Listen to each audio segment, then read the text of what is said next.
One of the questions I've been getting today from people is, why are you running? It's probably in my 8-hour career as a political candidate, the question that I have gotten the most.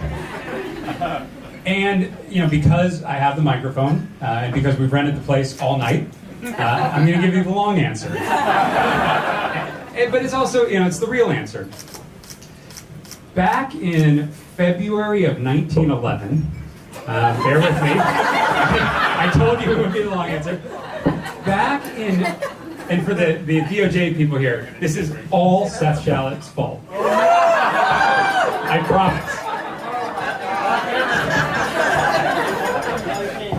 So back in February of 1911, President Taft came to San Francisco to officially award the city the World's Fair.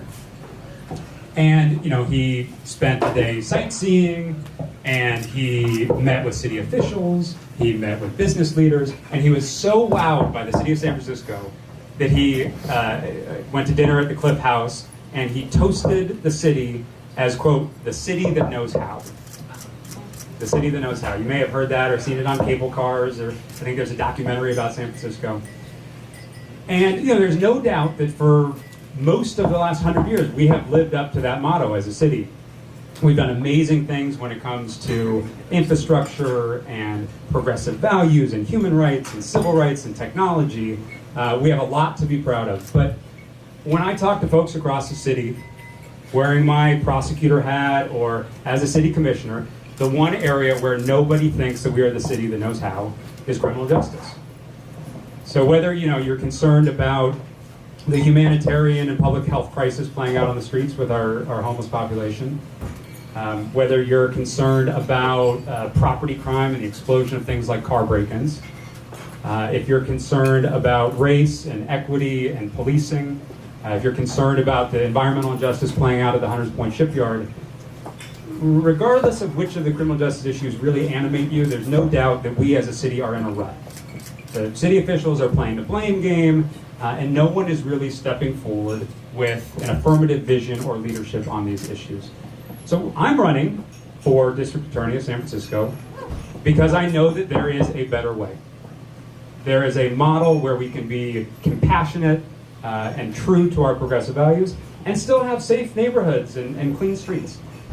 There's a model where victims of crime get the justice that they deserve, while criminal defendants get the help that they need to address whatever the underlying root cause of crime is.